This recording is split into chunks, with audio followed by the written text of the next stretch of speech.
No call.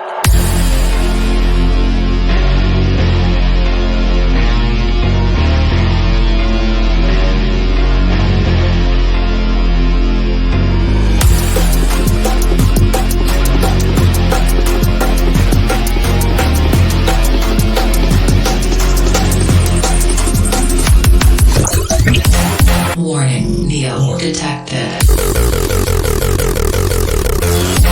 Warning, Neo detected.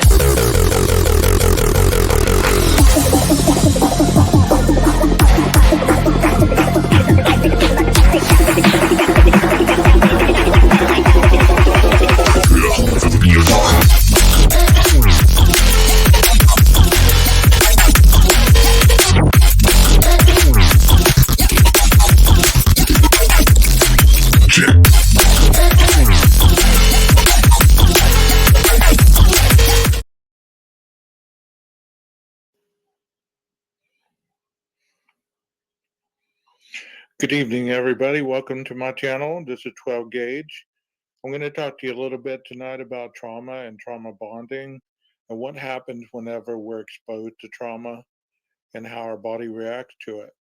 I'm going to mostly focus on the trauma that the surviving roommates may have faced after the traumatic event and how, if we're exposed to a lot of trauma in our lives, what may happen to our bodies and how our body changes and how we might even become bonded to the trauma that occurs with us.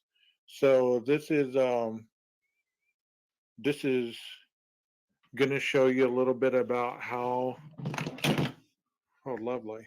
certain things happen whenever we're exposed to trauma and how the events in our lives correspond to the trauma in our lives. Everything that's stated here is by educated and researched knowledge. The hypotheses that are stated in this video are researched and they've been proven through studies or literature that shows you about the situation. So without further ado, let me start this video and then we'll discuss it along the way. Trauma in the brain.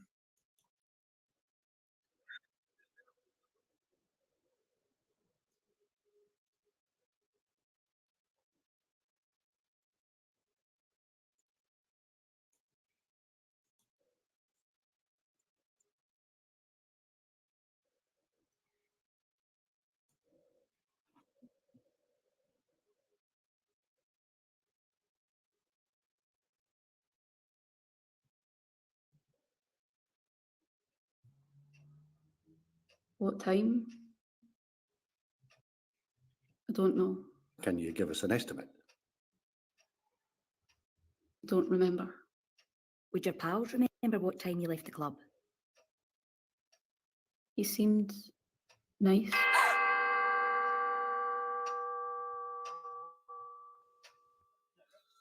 She didn't remember much, did she? I know. I know we've got to waste more time on a daft lecture. We know how to deal with victims. We've had years of experience. Well, some of us have had more years than others. I'm in my prime, I'll have you know. That'll be right. Today's session is about trauma. The latest in brain science will help you in your work. I'll start with a tour of the parts of the human brain. The reptilian brain maintains basic bodily functions. The limbic system is also instinctive. It deals with fear and pleasure. For example, you pat a dog, it senses pleasure, and without thinking, wags its tail. The neocortex is the site of logic, imagination, planning, and control. It's more sophisticated, but because it's conscious, it's slower than the older parts of the brain. The amygdala is a key part of the limbic system. It has one job: to sense danger and set off the alarm. When it's a matter of survival, the primitive parts of the brain override the conscious part. There are three possible survival responses: fight, flight, or the one that people don't think of, freeze. When the alarm Okay, let's talk about that one for a second.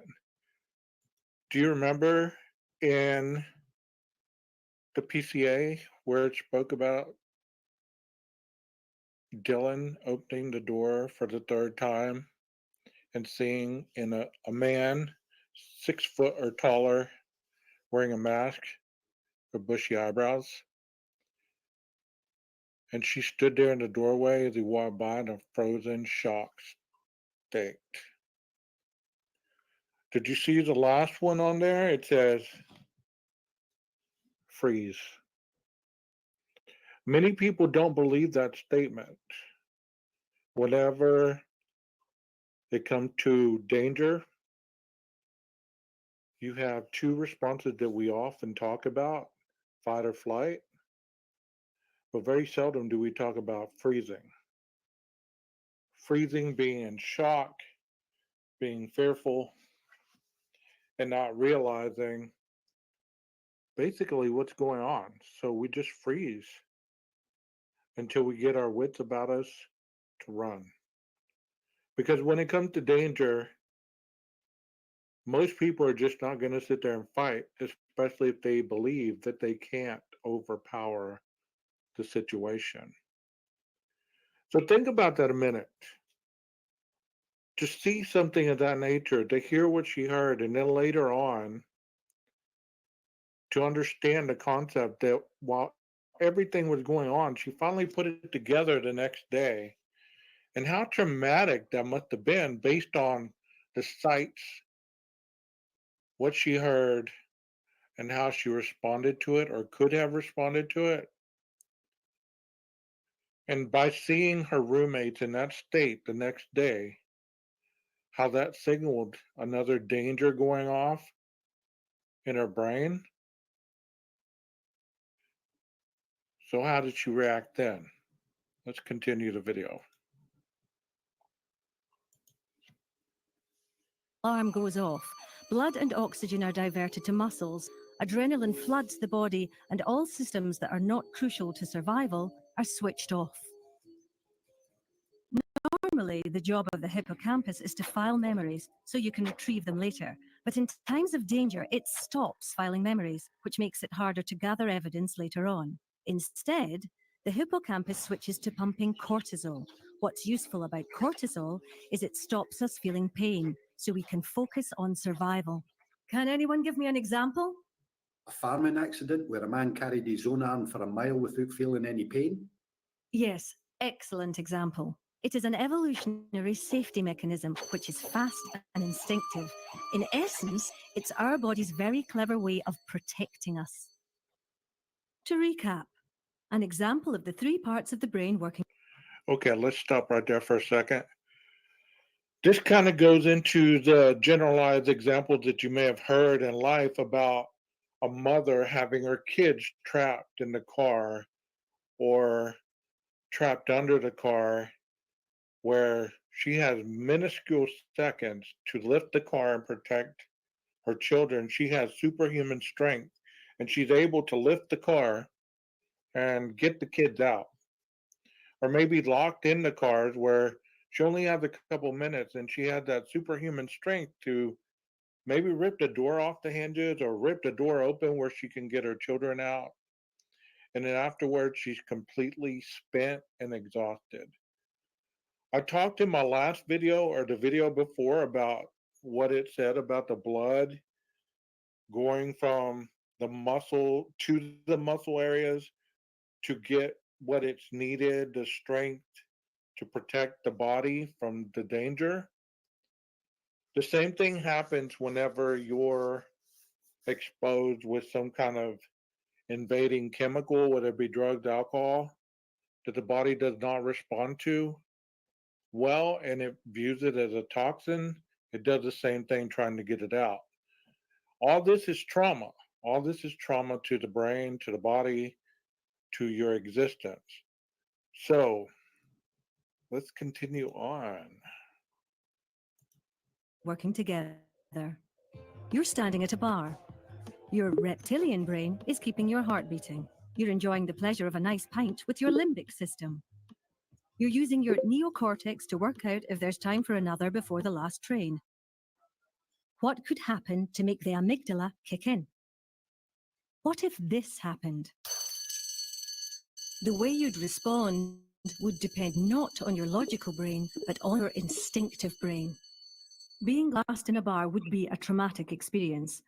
Who can give me another example of an event that can cause trauma? War? Rape? A car crash? Good, yes. Trauma occurs when a person is overwhelmed by something beyond their control.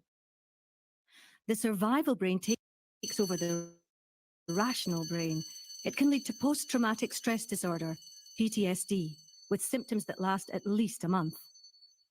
Vicarious or secondary trauma is something you may experience if you deal with incidents such as rape or sudden death, or think of Lockerbie, Dunblane. You're not superheroes. Having a brain makes you all vulnerable to secondary trauma. It's important to understand that when trauma occurs again and again, it can become complex PTSD, such as in domestic abuse or child sexual abuse. The alarm system in the brain becomes jammed. Memories are stuck in the limbic system, so a trigger can set off the alarm. The trigger could be anything: a colour, a smell, a sound, a sensation. Now, the indicators of trauma. What should you be looking out for? Depression? Crying a lot? Yes, that's one response. And at the other end of the spectrum, total numbness. Nightmares? Flashbacks? Stress? Good, yes. And they may feel sick. Also, shame, feelings of guilt, inability to enjoy sex, social isolation, triggers. People often feel overwhelmed by the symptoms of trauma. This can lead to using alcohol or other drugs to block out memories, or self-harm, or dissociation when a person's mind detaches from reality. Indicators can be specific to the type of trauma. Say, dental problems, when someone who was orally abused avoids going to the dentist. A victim of abuse might bond strongly to her abuser. This is known as traumatic bonding, or Stockholm syndrome. And jumbled up memory, when a person's normal recording of memories doesn't work. Can you recall any times you've seen that symptom? What time? I don't know. A traumatized person may not seem like her usual self, or may be hypervigilant, on edge, or being startled by everyday things. Everyone is different. You never know what impact trauma will have. Symptoms can change from day to day. So what does all this mean in practice, in your job? A traumatized person. So let's talk about that a little bit. So let's hypothesize the surviving roommates and the trauma that they've had to experience after the quadruple murder. The one that saw the perpetrator will probably have the most trauma based on the fact that what she heard, what she saw, what she felt, and how she dealt with it. There's probably a lot of guilt and shame there. And the other one, probably the same thing, just not as intense due to the fact that if she did hear something, it hasn't been stated. If she saw anything, it hasn't really been stated with any kind of real receipts. So the other one could have guilt and shame. The one that saw the perpetrator could have PTSD and flashbacks, as it's stated in this video, just because she's been seen in photos laughing and having a good time as it appears, does not mean that internally her body's not shut down. How her body's not internally suffering from triggers that could, you be in a good mood one moment and you're triggered by something, and all of a sudden you go back into your shell to protect yourself from the moment occurring again. Think of it like this. Have you ever had a stressful day? and you get on the phone first thing in the morning after the first stressor occurs and you recall it to somebody. Let's say you almost got sideswiped. You call your significant other and you're talking about nearly getting sideswiped. Automatically, your body goes into fight or flight because it doesn't know the difference between reality and reenactment. So then you get to the office and you tell your coworkers the same story. You get amped up again, your body goes into fight or flight as you're recanting the moment, and then as you're coming down, it's it's it's releasing the cortisol. So then at lunch, you call your mother calls you, or somebody, your husband, whoever, bump into a friend, you tell them what happened. The third time you've recanted this story, and the third time your body's going into adrenaline dump, fight or flight, fear, anxiety, and then it crashes the cortisol dump.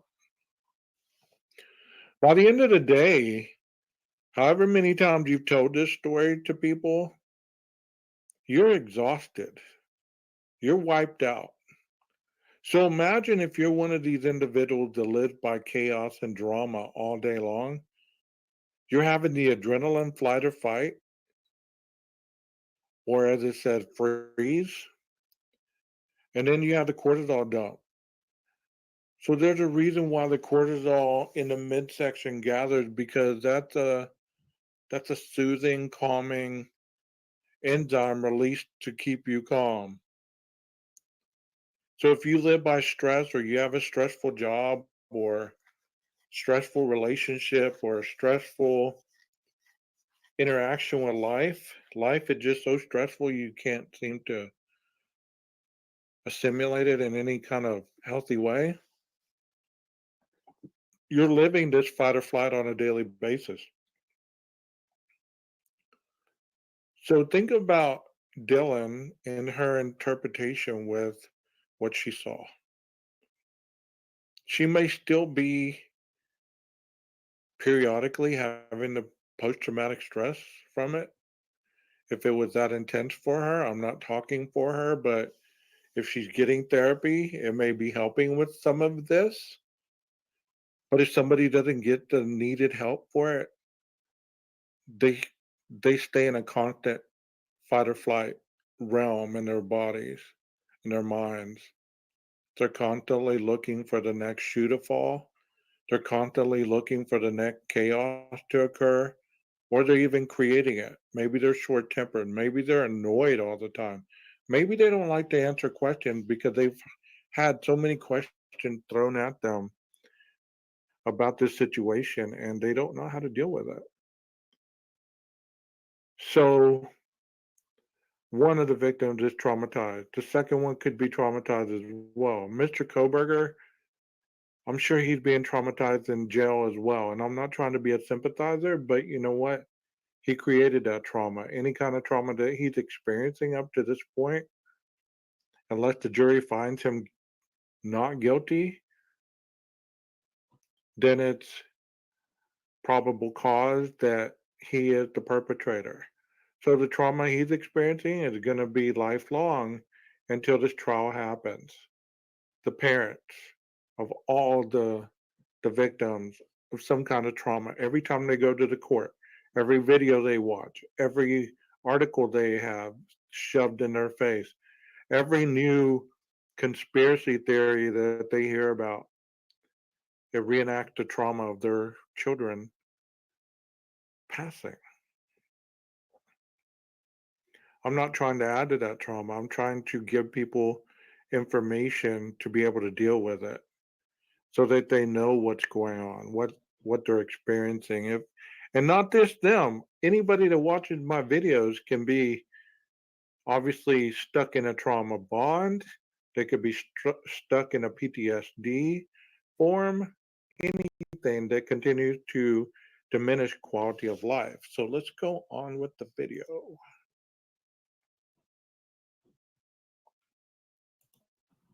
Person's brain is protecting them, but that normal human response of self-protection can get in the way of evidence gathering. The US military has developed new trauma-informed interviewing techniques that you can use to work around this. Research shows that if someone seems vacant, they could be distracted by their traumatic memories. Try to ground them by asking a simple, non-patronizing question such as, "Are you thirsty? Do you want a glass of water?" This can help bring them back to the here and now. Don't expect a logical, linear story. Ask, "What can you recall just now?" Find out what the victim physically felt or saw. Working this way, from the instinctive sensory parts towards the logical parts of the brain, you'll get more results. In conclusion, 4 things for you to take away. Trauma response is the brain in survival mode. Repeated abuse can make trauma symptoms worse. In response to trauma, people will behave in unexpected ways. Remember, trauma is a normal human response to abnormal events.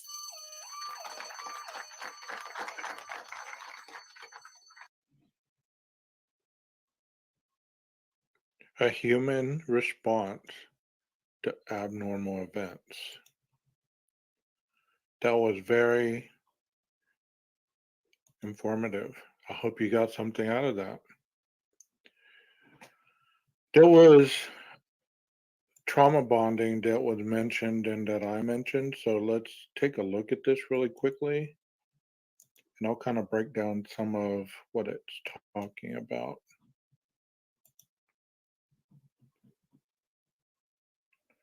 Okay. It says, what do you know about trauma bonding? Have you ever heard of trauma bonding before? In your opinion, what is trauma bonding? So, does the word trauma bonding make you feel uncomfortable or broken inside? Has anyone ever suggested that you might be in an abusive relationship currently or in the past? Well, this is on relationships. So, if you're in a toxic relationship or a friendship or any kind of situational event, which, you know, based on the IDAHO4, it seemed that some of their relationships were not healthy, but I wouldn't say they were trauma bonding.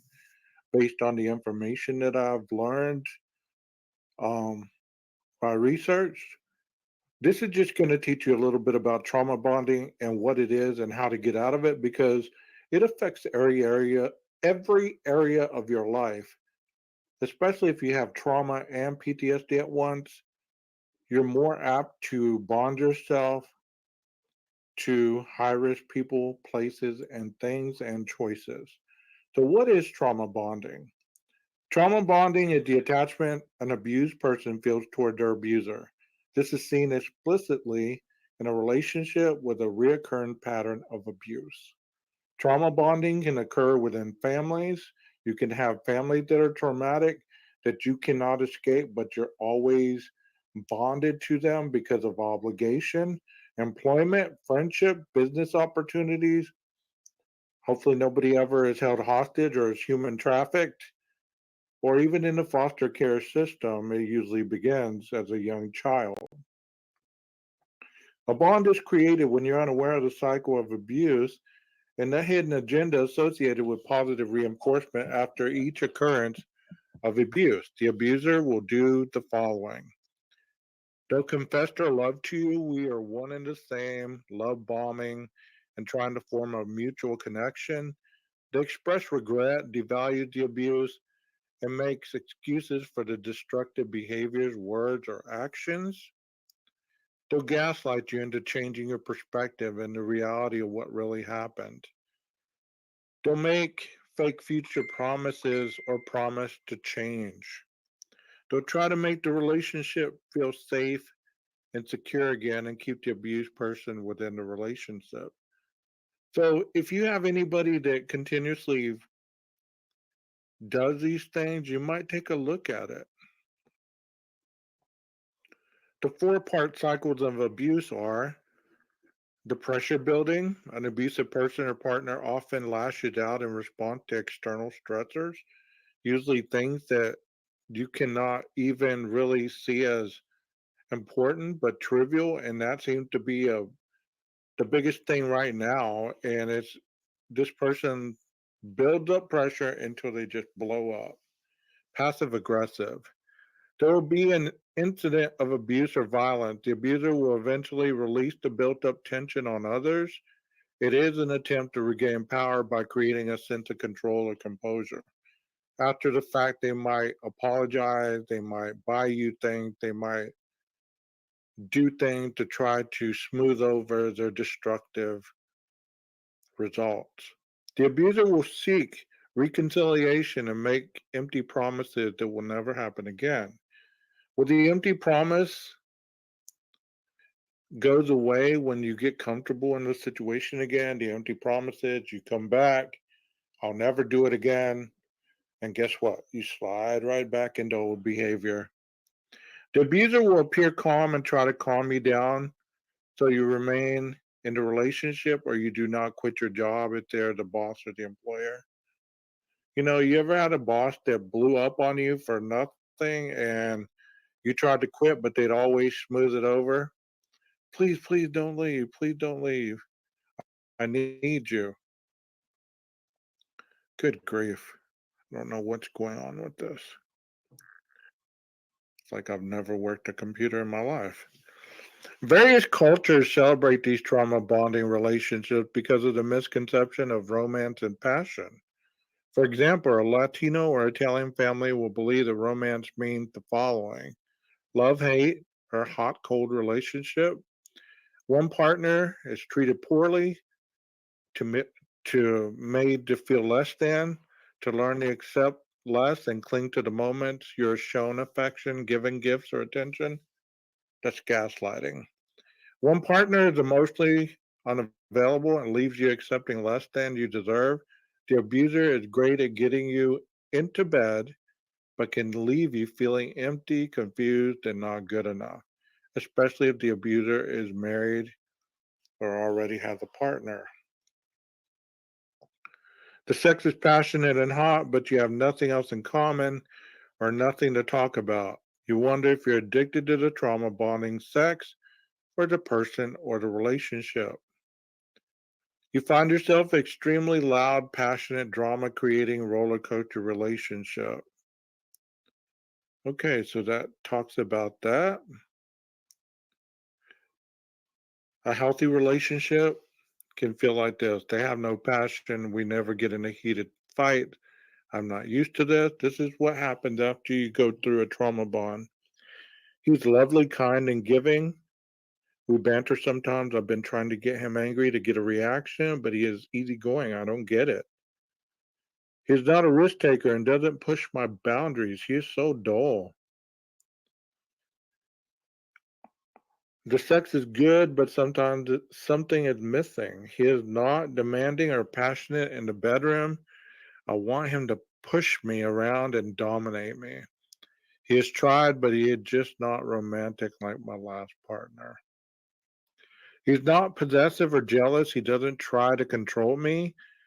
I like being directed and told what to do. Does he love me or not? If he loved me, he would do these things to me. I just don't get it. So if you've been in a toxic relationship and then you get out of it and you start seeing somebody that is healthy, these things might arise and you might find them boring. But it doesn't mean it's boring. It means that it's something that you're not used to. So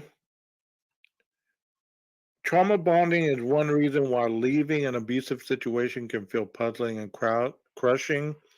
It involves positive and loving feelings for an abuser. This can make the abused person feel attached and dependent on their abuser. You might think that, well, they will stop hurting you if you behave or lower your standards, but the cycle will not stop.